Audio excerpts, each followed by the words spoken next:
जय श्रीमन नारायण।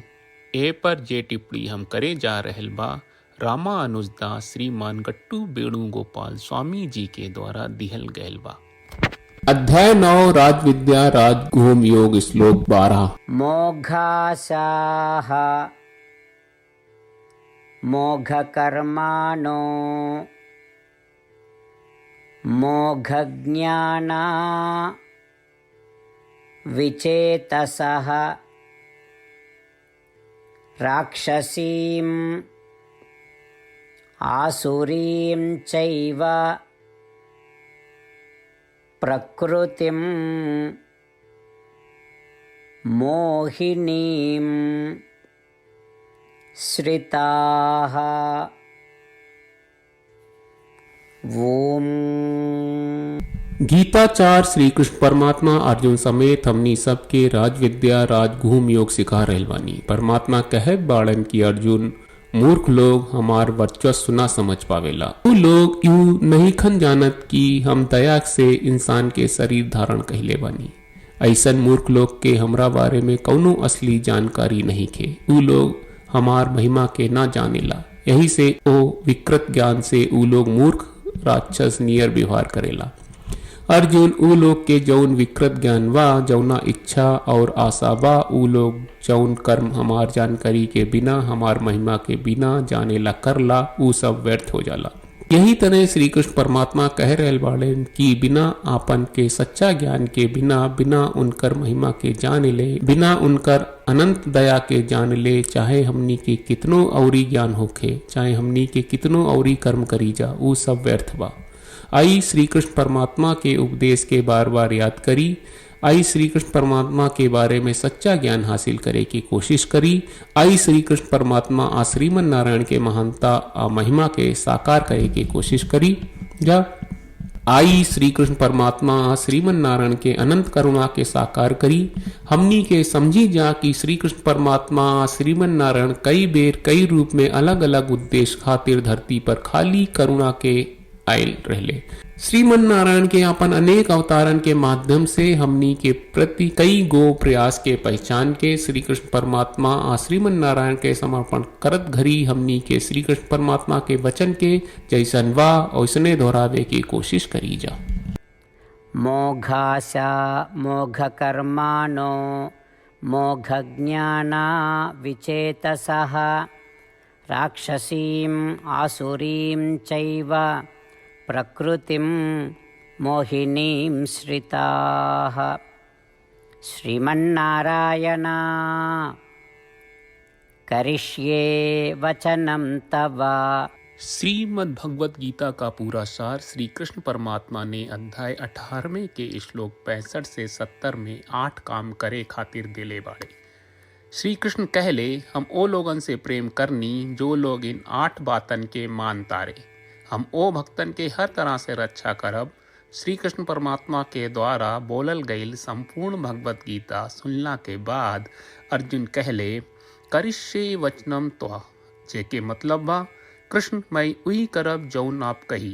यही कारण बा श्री कृष्ण अर्जुन के हर तरह के सफलता आ विजय प्रदान करेले। आई परमात्मा के आपन व्रत देई कि हमनी के ये 8 गौ कर्म के पालन करी जा। ई वचन परमात्मा के देवे से बड़न कौनो पूजा तपस्या यज्ञ नहीं।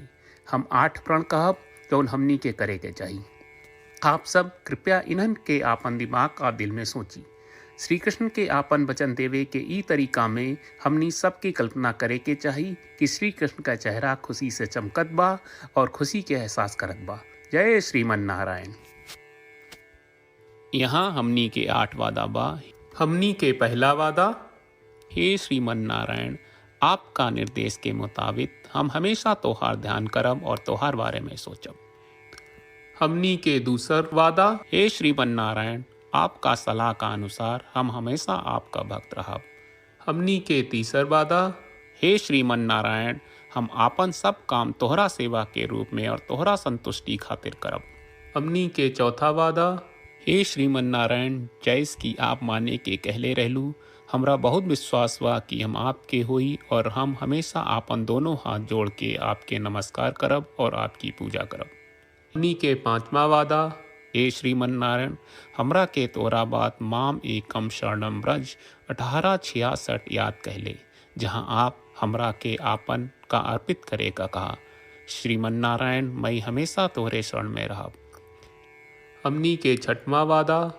हे श्रीमन्नारायण, हमरा के तोहरा बात माँ सुचहा 1866 याद कहले कि आप हमनी के शोक ना करे का आश्वासन दे रहे बड़े, हम अब और शोक ना करब। हमनी के सातवां वादा। हे श्रीमन्नारायण, आपने हमरा खातिर श्रीमद् भगवत गीता के वितरण करके हम सबके कृपा कहले और आशीर्वाद दहले बा। हम वादा करत बानी कि रोजाना कम से कम एक श्लोक पढ़ब या सुनब। हमनी के आठवां वादा।